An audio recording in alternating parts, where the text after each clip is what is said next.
Assalamu alaikum and welcome to this week's Global Dawah Movement show. I'm joined in the studios by brother Adnan Rashid. Assalamu alaikum. Alaikum salam wa How are you doing, brother? Alhamdulillah, I'm good. Alhamdulillah. So on this week's show we're going to be talking about Islamic history, and I know you know a lot about this subject, inshallah. So, I know a little. You know a little, inshallah. So let's get straight into it. Okay. We as Muslims, why is it important for us to study Islamic history? Bismillahirrahmanirrahim. Alhamdulillah wa salatu wa salamu ala rasulillah. Firstly, history is important because the Quran makes a huge point out of it. Allah subhanahu wa ta'ala in the Quran, in a number of places, makes history the center of his argument. Right. For example, Allah states, A'udhu billahi minash shaitanir rajim, Bismillahir rahmanir rahim. Siru fil ard fanduru kayfa kana aqibatul mukaththibin. Go in the land and see what happened to those who came before you. Okay. Hal ataka hadithu Musa, has the story of Musa reached you? Alam tara kayfa fa'ala rabbuka bi'ad iramadatil imad. Have you not seen how your God has dealt with the people of Ad and Thamud? Yes. So Allah gives these examples to teach a lesson to posterity that those who do not behave themselves properly, or if they don't act upon the teachings of God and His prophets, then they will suffer, they will be destroyed as all these previous nations are destroyed. So this is one of the strongest arguments in the Quran. So there are lessons to be learned from Absolutely. History teaches you how to learn from your past, how to live your present properly, and how to better predict your future. Inshallah, inshallah. So, you know, when it comes to sort of Islamic history, there's a lot of misconceptions out there, especially when it comes to sort of tolerance of other minorities, peoples of other faiths.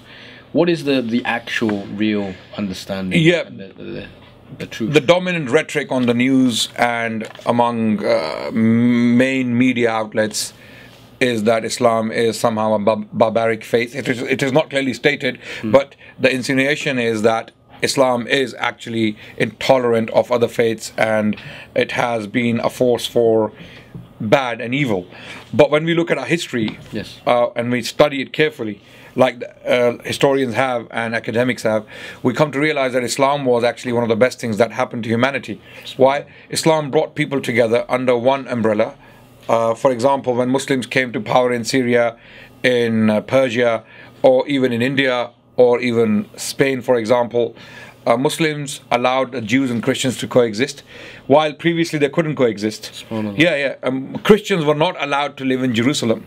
Really? They were not allowed to live in Palestine. And this was after Emperor Hadrian, a Roman emperor, in the year 132 CE, when the city of Jerusalem was destroyed, razed to the ground by the emperor. Jews were completely banished from this land forever. They were not allowed to return on the on pain of death, basically. So this continued even during the Christian era, and they were only allowed to come back when Muslims took power in the land of Syria or Bilad al-Sham, or Levant, if you want to call it that. So Muslims brought different faith groups together to live in peace, and some scholars even believe that some of the minor Christian sects only survived because of Muslim protection. For example, you know, when Muslims took Syria, or the land of Syria, Greater Syria, for example, Syria at the time meant Lebanon, Palestine, Jordan, and the land of Syria. So in this land, we had Nestorians, Jacobites, Monophysites, different Christian groups who were heavily persecuted by the main Christian church, which was the Chalcedonian church, the Byzantine church, you know, the governing church. They were persecuting all these minor Christian sects. So Muslims came in and they said, okay, everyone lives in peace, no one attacks anyone. You all, you know, as long as you behave yourselves and pay your taxes on time and don't cause any social disturbance, there is no issue, no problem. And scholars believe, people like Thomas Arnold, for example, and others believe that it was the protection of Islam that caused these minor Christian sects to survive. For Jews, Bernard Lewis, who is a scholar, who's a Jewish scholar, he has written a book called The Jews of Islam. In this book he states that Jews, 90% of the world's Jews were protected by Muslims for over 1,000 years. For over 1,000 years, Muslims protected the Jews against Christian persecution. So Muslims were very tolerant. Because of this tolerance, a lot of these communities survived as late as the 20th century in the Muslim lands. After the creation of Israel, of course, things changed. Yes. Jews of Iraq, Jews of Yemen, Jews of Morocco, they started to move into Israel. Right. Hostility began and things changed. Wow, so that's a completely different picture from what the sort of West paints when it talks about, Islamic. Not all Western scholars paint that picture. No, well, we have many Western scholars who have actually come out and given the right picture. They have actually documented history as it is, rather than putting a spin to it. We have Islamophobes, we have anti-Islam activists who are out to change and distort history, but they have been unsuccessful so far. Some people also talk about, when we talk about Islamic history, there's been periods of darkness. What can we say about those periods, and what about the periods of light as well? It depends how you define periods of darkness and periods of light. If you mean by period of darkness where people suffered and there were massacres and hostilities, yes. This happened in every single civilization, where individuals break away from their traditions and start to, for their personal gains, kill and oppress people. We had examples like that in our history. We have Tamerlane, or Timur the Lame, who was a new convert, right? And he was a Mongol by origin, yep. And he wanted to be another Genghis Khan, right? Okay, so he didn't really care much about the Prophet Muhammad and his ways, okay? So he wanted to revive that Mongol legacy of Genghis Khan. Okay. So to become Genghis Khan, he had to do things like Genghis Khan. So he committed many massacres. Actually, the people who suffered at his hand were mostly Muslims. Right. He is the one who captured one of the Ottoman emperors, Sultan Bayezid Yildirim. He captured him and killed him. Then he attacked the Muslim state of Delhi in India. He went as far as India. Yeah, he destroyed Delhi. He attacked Syria. Okay, he captured Damascus. He even met the historian Ibn Khaldun. He met him in person, didn't kill him, left him to live. So people like that are in our history. But did he follow Islam? No, not at all. We have other examples. Sultan Salahuddin Ayyubi. We have examples of the Golden Age, for example, what we call even during the Mughal period, we have examples of tolerance where Mughal emperors allowed the Hindus to coexist with them within their courts. Yep. So they allowed freedom for other faiths. So what was the Golden Age? What was the enlightened age, as you put it? Okay, that age was basically, I believe, it began with the very inception of Islam. Wow. Okay, when Islam came out, it brought people together, it gave that sense of security and peace to the masses, where they could get together and work in harmony and produce results for the betterment of humanity. For example, many works on science, philosophy, were produced during this period. Many universities were produced in this period. Jews, Christians and Muslims were allowed to go and study free of charge in these institutions. Some of the biggest names in the Christian world as well as the Jewish world were born during this era of Golden Age in Spain, in Baghdad, in Damascus and in the Muslim lands.